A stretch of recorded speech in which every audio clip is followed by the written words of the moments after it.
Iniciando então agora a segunda parte do nosso Evangelho no Lar, o estudo da Roda da Vida, nós vamos aqui começar hoje um novo capítulo nesse livro do Lama Padmasambhava, um capítulo intitulado Os Quatro Pensamentos que Transformam a Mente e a Mandala da Lucidez.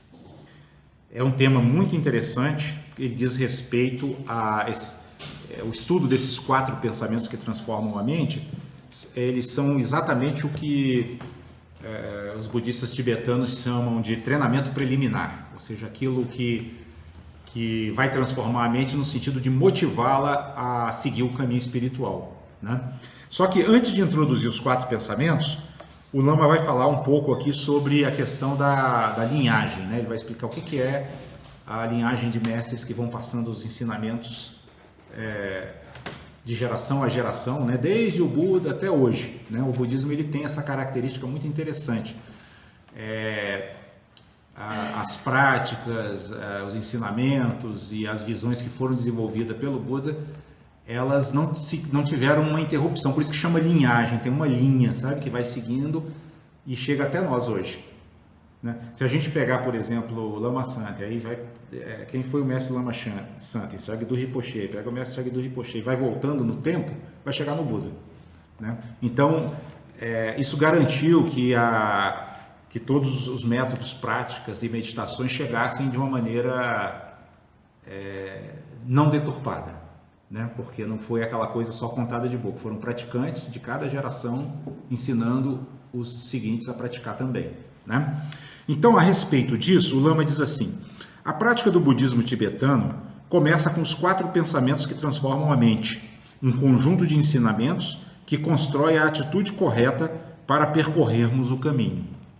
Esses pensamentos nos retiram de uma condição de inconsciência e inércia e nos permitem entender o potencial positivo de que dispomos e nos levam a entender a necessidade do caminho e a fonte da lucidez que pode nos ajudar nesse caminho. Só para vocês terem ideia, esses quatro pensamentos são, o primeiro deles é a vida humana preciosa, né? Então, depois nós vamos passar por essa parte, eu só estou adiantando para vocês saberem quais são. Aqui nesse tema ele vai falar sobre como é preciosa essa oportunidade que nós temos de nascer com os seres humanos que dispõem de tempo para refletir sobre os ensinamentos espirituais e praticá-los, né? Porque aí, quando a gente se aprofunda nesse ensinamento, a gente percebe que não podemos perder tempo. Então isso vai gerando uma motivação, né, para que a gente, como ele diz lá, saia da inércia. Por isso que ele fala sair da inércia. Porque aparentemente, na sociedade que a gente vive hoje, parece que nós estamos assim superativos, né? Mas de fato estamos até hiperativos. Hoje tem até o distúrbio de transtorno de hiperatividade, né, que os meninos têm que tomar até remédio. Não só os meninos, tem adulto que toma Ritalina também, né, para ver se acalma um pouco a hiperatividade. Mas por quê? Porque é uma atividade que não está fundamentada num propósito espiritual, né? É uma atividade voltada somente para o aspecto material da vida, né? Que deveria ser apenas um meio e não um fim em si mesmo, né? Então isso acaba gerando um excesso de atividade que, do ponto de vista espiritual, é uma inatividade, né? Por que é uma inatividade? Porque isso não colabora para que a gente evolua no caminho espiritual. Muito pelo contrário, a gente acaba ficando demasiadamente absorvido pelas coisas materiais, né? Por cuidar, né, do nosso emprego, da nossa casa, do nosso carro, até às vezes até do próprio corpo, que a gente deve cuidar também, mas assim eu digo no campo daquilo que não é necessário para a manutenção da saúde, né? E acaba desperdiçando a preciosa vida humana. Então esse é o primeiro pensamento transformador da mente, reconhecer a preciosidade dessa nossa vida humana. O segundo pensamento é a impermanência, ou seja, temos a preciosa vida humana e ela passa, e passa rápido, né? Então a gente também é um outro pensamento que vai nos estimular a prática. Por quê? Porque várias vezes a gente já disse aqui, né, como os professores budistas falam, a morte ela é inevitável e imprevisível, e nós precisamos então, por causa da impermanência, nos apressar, né? Assim, nos apressar não é bem a palavra, eles falam assim, não perder tempo. Eu gosto muito da frase Zen que diz assim, não tenha pressa, mas não perca tempo. Né? Então não é para fazer com pressa, mas é para usar o tempo de uma maneira construtiva. Porque também se apressar, cai na ansiedade, que desvia completamente do caminho espiritual. Né? O terceiro pensamento é o karma, é a gente compreender que tudo que nos acontece, né, está baseado na lei de causa e efeito. Né? Nós colhemos o que plantamos, né? Nós somos os construtores do nosso destino. Isso é óbvio que vai ser uma coisa que vai nos motivar a praticar, né? Até porque a gente vai aprender a partir da lei do karma que a gente pode construir méritos ou débitos. E que construir méritos é muito mais valioso do que construir uma fortuna, porque a fortuna ela pode nos ajudar aqui nessa vida até a hora da nossa morte. Depois nós vamos fazer a passagem sozinhos. E a única coisa que nós vamos levar são nossos méritos. Né?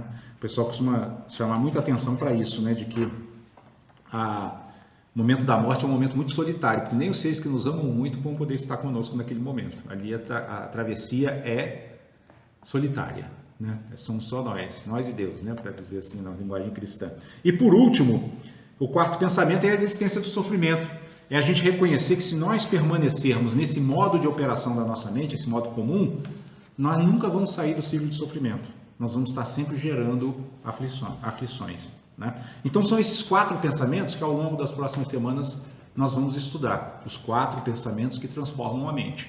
Tá? Transformam a mente nesse sentido, dela se tornar uma mente menos apegada ao mundo do dinheiro e da matéria e mais motivada à prática espiritual.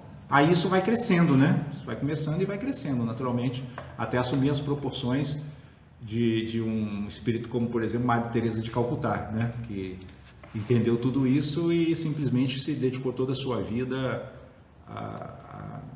à prática da caridade e ao crescimento interior e espiritual, né? Pois bem, então o Lama continua aqui nessa parte em que ele está falando da linhagem, dizendo assim, entre as coisas positivas de que dispomos em nosso caminho, está a linhagem de transmissão dos ensinamentos como uma inteligência viva que se apresenta diante de nós como o Lama. Porque o que é o Lama na tradição budista tibetana? Lama em tibetano significa professor, né? Inclusive alguns estudiosos das religiões chamam o budismo tibetano de lamaísmo, né? Porque é o único de todo, até onde eu saiba, né? O único de todas as vertentes budistas que incorpora essa figura do lama, do professor, né? O professor que é ordenado numa linhagem por um mestre anterior a ele e que dá continuidade aos ensinamentos, né? Então, seguindo isso aqui, ele diz: a linhagem se apresenta ainda como formas de inteligência que se manifestam como a nossa própria lucidez. Isso é interessante, por quê? Porque, primeiro, ele fala que essa linhagem se apresenta como uma inteligência viva. Então, não é um ensinamento intelectual, uma informação que eu recebo. É algo que promove transformação. Agora, a gente falou agora há pouco do karma, né? Para que a gente olhe um mestre e reconheça que ele é um mestre e brote em nós a motivação de segui-lo, é preciso que a gente tenha criado o karma, né? O mérito para esse reconhecimento. Porque vocês lembram que a gente tem falado muito aqui que a gente só consegue ver lá fora o que a gente tenha construído como conteúdo interno no interior, né? E a gente já falou do caso de Jesus, que assim é gritante, né? Estava ali talvez o mestre mais iluminado que a humanidade já viu, e a maior parte das pessoas que conviveram com ele pessoalmente não viram um mestre, né? Chegaram a ver inclusive um criminoso comum, porque condenaram ele à crucificação, que era a pior condenação da época, né? Ou então viram ele como alguém que queria disputar o poder. Não conseguiram reconhecer o mestre. Por quê? Porque na mente deles só existia essa ideia de poder, né? Então olharam para ele e falaram: não, é um revolucionário. Opa, está falando, por exemplo, ele dizia que os homens tinham que se amar uns aos outros, né? E a gente naquela época se vivia numa sociedade escravocrata, né? Como que os homens poderiam ser iguais? Acabaria com o sistema social romano, inclusive, né? Que se baseava totalmente na escravidão, né? Então como as pessoas, a maioria da época, estava baseada nessa visão material, né, com a que a gente estava falando agora há pouco, né, então eles falam, não pode, ó, os homens todos iguais, aí se os escravos assimilarem isso, não vão querer mais trabalhar, né, muito menos de graça, né, para nós, não vão mais acreditar que porque foram conquistados nas guerras, né, que a gente ganhou, agora eles têm que trabalhar para nós, eles não vão acreditar mais nisso, né? Então as pessoas olharam para Jesus e viram um revolucionário perigoso, vamos condenar, porque senão isso vai causar problema, né? Então a gente precisa ter desenvolvido esse mérito interno para poder, quando olhar um mestre, ver o mestre, entende? Não vê-lo apenas como uma pessoa comum, né? Como era o caso de Jesus. E aí o Lama segue dizendo assim: todos nós temos compaixão em alguma medida, nem que seja apenas pelos seres mais próximos, pelo marido ou esposa, pelos filhos ou por um animal de estimação, né? Por quê? Porque a compaixão faz parte da nossa essência. A nossa essência mesmo, divina, a nossa centelha, ela é naturalmente lúcida e compassiva. Só que a gente não consegue manifestar lucidez e compaixão por causa dos obscurecimentos mentais, as emoções perturbadoras, que estão como nuvens encobrindo esse sol. Por isso que na nossa mensagem de hoje, em Andarmos na Luz, Emmanuel usa a metáfora do sol do Evangelho, porque os ensinamentos, eles não fazem nascer esse sol em nós, porque ele já está lá, né? Mas retira essas nuvens de obscuridades mentais que estão encobrindo esse sol interior que já tá aqui conosco, né? Tanto é que o Lama aqui atrás, não sei se vocês perceberam, ele fala que aquelas inteligências vivas que se manifestam através da linhagem também se manifestam como a nossa própria lucidez, né? Porque quando a gente reconhece o Mestre fora, quando a gente olha para Jesus e consegue reconhecer nele o Mestre, nós começamos a perceber que esse Mestre está dentro de nós, né? A centelha que habita nele, ele falou isso: o reino divino está dentro de vós, vós sois Deus. Ele repetiu isso muitas vezes, né? Então a gente, quando consegue reconhecer o Mestre externo, nós já estamos começando a criar uma conexão com o nosso Mestre interno, né? E aí esses aspectos que o Lama está dizendo aqui, que todos nós já possuímos, ainda que só pelos seres mais próximos, né, vão se expandir, vão crescer, né? Vão cada vez se tornar mais presentes na nossa vida e vão ser direcionados não apenas àqueles grupos, vamos dizer assim, seletos que a gente tende a escolher enquanto está muito baseado numa visão egóica, né? Não, a gente vai começar a expandir para outros, né, com relação aos quais a gente era indiferente num primeiro momento, ou até mesmo quando a gente avançar mais, seguindo o ensinamento de Jesus, a gente vai conseguir até amar os inimigos, né? E aí o Lama segue dizendo: entendemos que esses seres dependem de nós e que podemos fazer coisas positivas por eles. Sentimos-nos felizes em estabelecer essas relações com esses seres mais próximos, né? Então ele está falando isso aqui como já uma manifestação ainda que pequena dessa semente de compaixão e desse potencial, né, de compaixão e de amor que já existe internamente em nós, né? Os seres de sabedoria de qualquer religião naturalmente manifestam compaixão muito maior em termos de intensidade e de estabilidade. Aí vem um outro ponto, né? Nós, no atual estágio evolutivo em que nós nos encontramos, nós não temos estabilidade mental. Então a gente vê muito isso. Por exemplo, mesmo um pai ou uma mãe que ama muitos filhos, tem hora que perde a paciência, né? Porque a gente ainda não conseguiu atingir uma estabilidade mental mínima para manter, até mesmo com os seres mais próximos, um padrão estável de comportamento amoroso e compassivo, né? Tem hora que, se a gente observar bem, a gente já não está agindo assim com aquele olhar de querer que os aspectos positivos daquela criatura que nós amamos venham à tona, mas nós estamos irritados mesmo, me tirou do sério, né? E eu tô agindo muito mais por uma aversão ao comportamento manifestado, não ao ser, mas ao comportamento manifestado, do que qualquer outra coisa.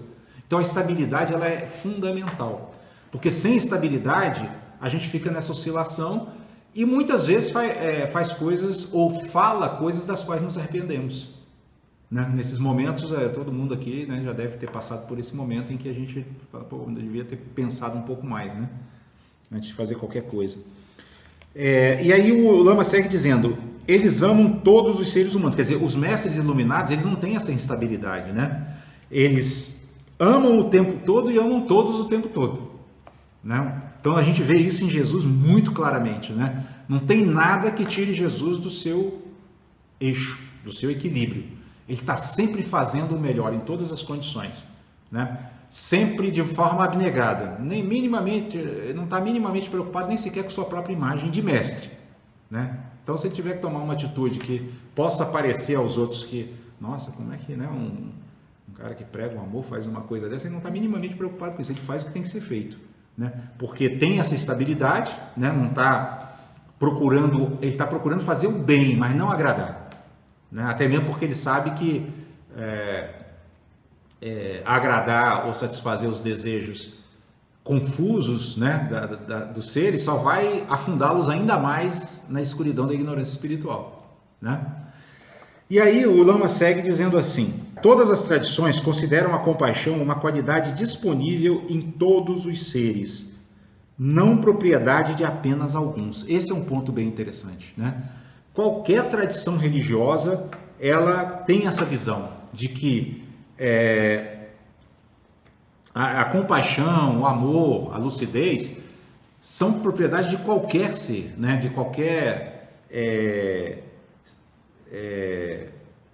qualquer manifestação que apareça no mundo, né? De qualquer ser humano também.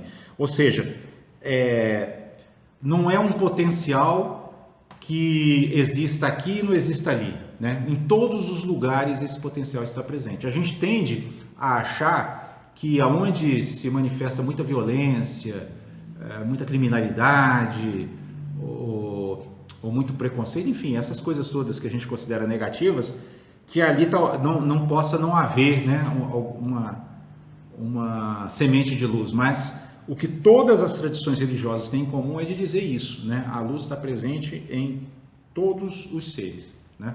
O que nós precisamos é ter meios hábeis para ajudá-los a despertar a sua própria lucidez, a sua própria compaixão, né? E aí o Lama segue dizendo assim: podemos ou não nos ligar a ela, mas a compaixão está presente em nós. Então, independentemente da gente não manifestá-la, ela está presente como potencial, né? Na tradição budista, dizemos que há uma linhagem, ou seja, os seres de sabedoria não só manifestam compaixão, como instruem seus alunos em como manifestá-la. E esse é o ponto importante, né? Por isso que cada geração sempre tem, dentro pelo menos da tradição budista, sempre tem seus mestres, porque o anterior ensinou, né, o seu aluno a manifestá-la, né? Então, por exemplo, Shagdu Rinpoche faleceu, mas segue o Lama Padmasambhava nessa linhagem, porque tem outras linhagens, né? Tem muitas linhagens, né? Muitos mestres zens, por exemplo, antigos, né, já não estão mais aqui conosco, mas seguem aqueles que foram seus alunos, alunos dos seus alunos, e estão aí presentes no mundo, né? Então é isso que o Lama está chamando a atenção aqui, da importância da linhagem, mantém vivo o ensinamento, né? Não deixa ele morrer, né? Por quê? Porque não só passa informações para as pessoas, mas ensinam elas a manifestar a compaixão, o amor, a lucidez, né? A estabilidade mental que a gente falou agora há pouco. Quando somos alcançados por uma linhagem compassiva, descobrimos que já temos isso em nós. Não é como um ensinamento de geografia e matemática, por exemplo. Bondade, amor e compaixão tocam nosso coração naturalmente, porque fazem parte do que somos. Então, essa é a capacidade que os mestres têm. Eles não... Vocês vejam que o Lama chama atenção para o fato de que não se trata de um ensinamento de geografia, de matemática ou de português, né? Trata-se de ensinamentos que tocam o coração do discípulo, que transformam o discípulo, que fazem com que a semente de luz que está no discípulo se manifeste efetivamente no mundo, e que esse discípulo se torne um agente daquela sabedoria que o mestre está transmitindo para ele, ensinando ele a manifestar, né? Isso é bastante interessante, porque o SEB hoje funciona baseado nisso, né? O Lama, por exemplo, ele não tem como atender todas as pessoas, mas ele já tem muitos alunos dele que atingiram níveis bem interessantes de estabilidade mental, né, e dessa generosidade de querer passar o ensinamento, ensinar aos outros, e aí conseguem dar conta de toda a demanda, né, que existe no cérebro de pessoas procurando por esses ensinamentos, né? Tem muitas pessoas, várias até a gente já falou, vocês até foram, né, em uma palestra do Marcelo Nicolodi, por exemplo, é um deles, né? E tem alguns outros também, não são assim muitos, mas são bastantes que conseguem. Tem em São Paulo, aí tem um outro no Recife, tem um outro no Rio. Então, por quê? Porque são pessoas que receberam não só o ensinamento, mas a transmissão. Eles chamam de transmissão, ou seja, é uma coisa que se torna viva dentro da pessoa, né? E a pessoa se alegra em fazer parte daquilo. É muito interessante isso, muito interessante. E aí o Lama conclui essa primeira parte dizendo assim: esse é o primeiro ponto. As linhagens existem, estamos protegidos e há um processo incessante que transmite a informação. Na forma tradicional do budismo tibetano dizemos: homenagem ao Lama, a você que conhece. Simples assim. Existe uma linhagem, existe um Lama, a pessoa que trará o ensinamento. E aí qual é a ideia? Que todos nós somos lamas em potencial. Esse é o ponto, né? Então, todo o trabalho visa o quê? Despertar o lama, o professor ou o mestre que existe em cada um de nós, né? Que cada um de nós se torne não só o seu próprio mestre, como também uma luz para outros que conosco convivem, né? Uma vez, eu assistindo a uma palestra de uma dessas tutoras do SEB, que chama Márcia Bardi, ela falou uma coisa que eu achei muito impactante, que ela disse assim: olha, vocês precisam pensar que há muitas pessoas que estão só esperando vocês se iluminarem para receberem os ensinamentos, que são pessoas que nós não vamos atingir, que estão ligadas a vocês. Então, olha a responsabilidade que nós temos, né? Porque eu achei isso muito marcante, quer dizer, ela falou: olha, o Buda não vai chegar lá, né? O Cristo não vai chegar lá, mas são vocês que vão chegar lá. Essas pessoas estão aguardando a sua iluminação, né? Ou seja, nós temos uma responsabilidade com um conjunto de seres que caminham conosco vidas incontáveis, né? Uma atrás da outra, né? E aos quais nós podemos trazer essa benesse, né? Vamos dizer assim, da iluminação, que no texto da Perfeição da Sabedoria eles chamam de atingir completamente a iluminação perfeita e insuperável. Olha que coisa preciosa. Atingir completamente a iluminação perfeita e insuperável. Não tem nada superior a isso, né? É o que de melhor podemos trazer para as pessoas. E as pessoas estão aguardando a nossa iluminação, né? Então é como se fosse assim, né? Aquilo que os espíritos muitas vezes falam, né? Os mentores, né? Quando é que nós vamos, afinal de contas, nos empenhar de fato no caminho e trazer luz para esses seres que estão aguardando o nosso desenvolvimento e a nossa evolução, para que eles também possam ter mãos que segurem as suas mãos e os ajudem a caminhar.